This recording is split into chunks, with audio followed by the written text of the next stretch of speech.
Chapter 13.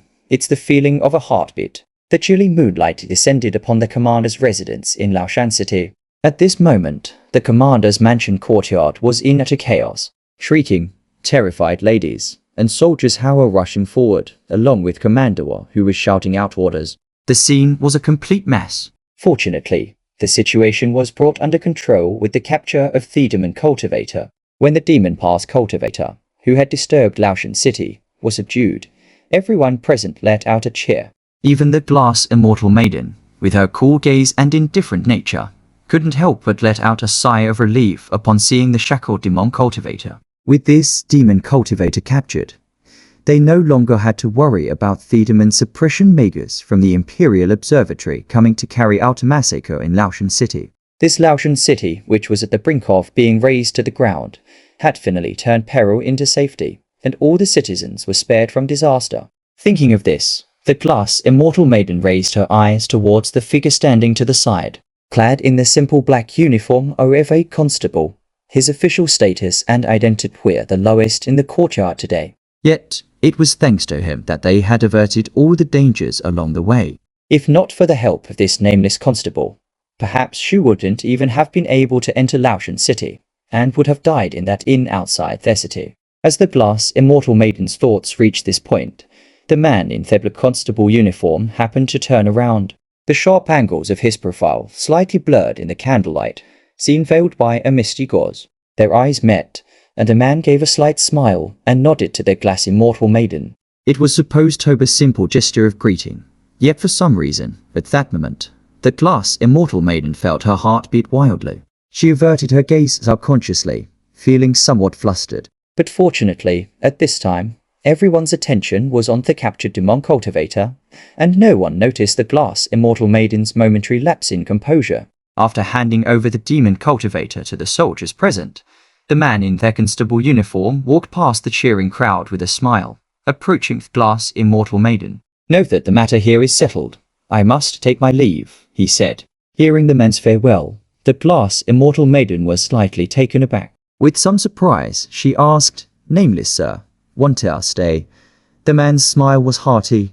"No, I have official duties to attend to. The remaining tasks here will have to trouble the immortal maiden." Having said that, and without waiting for the glass immortal maiden's response, the man in the constable uniform turned and left, heading straight to the outer part of the courtyard. With one step, it seemed as if used the technique of shrinking earth into inches, appearing a dozen yards away in an instant, and leaving the courtyard in the blink of an eye. But as the man reached outside the courtyard gate, out of sight of everyone, his figure disappeared under the moonlight, vanishing like a wisp of light smoke. The glass immortal maiden and the pennant of a Zhao Hu, who had come out to urge him to stay, could only gaze at the empty corridor, unable to locate Hemon's figure. Clad in armor, Zhao Hu scratched his head in bewilderment.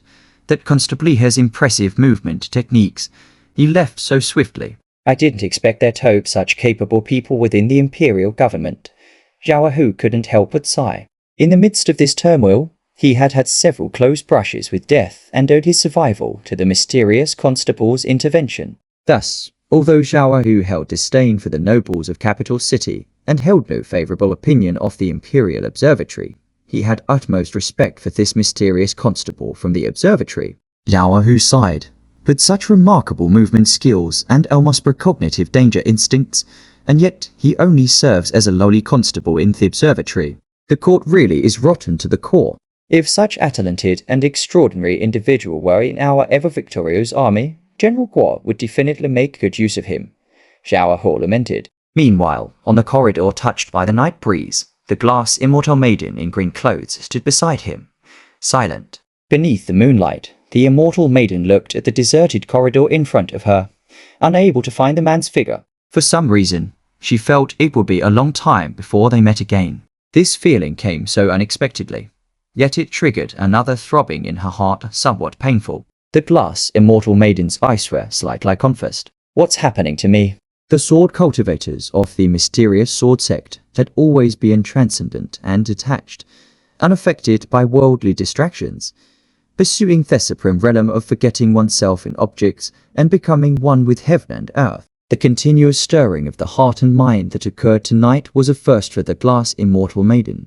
She was somewhat lost. Perhaps after returning to the mountain, she would have to ask her master for advice, thinking that maybe there had been a divergence in her recent spiritual practice, which led to this inexplicable palpitation and sense of loss. In the outer sect of the refinement demon sect, under the setting sun, Li Muyang was herding a group of two-legged goats that emitted a strong scent of blood through the streets. On the stone slab-paved streets, all outer sect disciples avoided the goats as if avoiding the god of plague. Although herding goats in Blood Mist Valley was a job with high reward, very few were willing to do it willingly, and usually, overseers would assign the task in turns.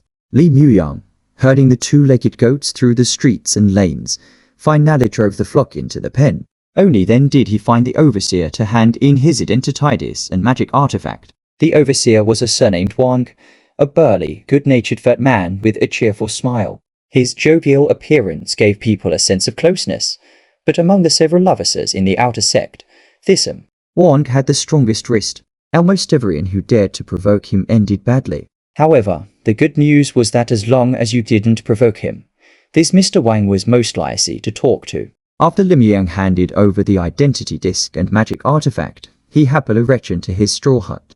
From the neighboring yard came the fragrance of rice and the aroma of stir-fried dishes Guan Xiaoxun was already cooking. After entering his house, Li Muyang first opened the old wooden cabinet to make sure the 2 pounds of spirit rice in his big bowl hadn't been stolen. Then he was relieved.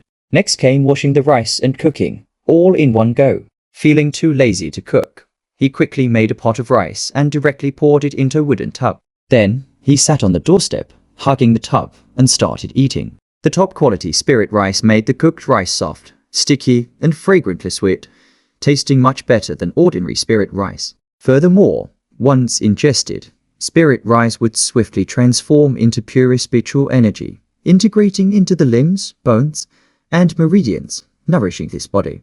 The cultivation practice of Li Muyang and the other sect disciples mainly relied on eating. The spirit rice eaten would turn into spiritual energy circulating within the body, gradually transforming into real cultivation without the need for active practice. That's how it was supposed to be.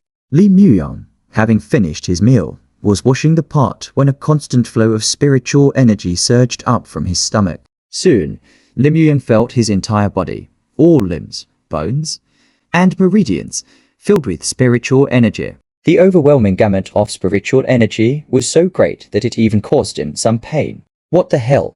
So much spiritual energy? Li Muyang immediately put down what he was doing and started to regulate his breath and meditate on the hard wooden bed, trying to sort out the vigorous spiritual energy within his body. Each day after eating the spirit rice meal, he could only feel a slight amount of spiritual energy entering his body.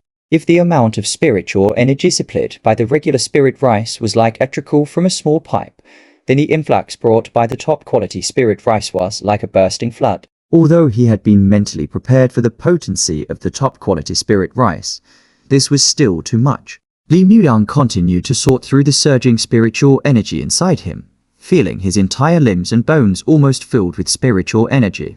And he quickly understood the gap between ordinary people and the powerful heirs of big clans. Those favored sons of heaven would gain an amount of spiritual energy from a meal of top-quality spirit rice that would at least equal to months for ordinary people.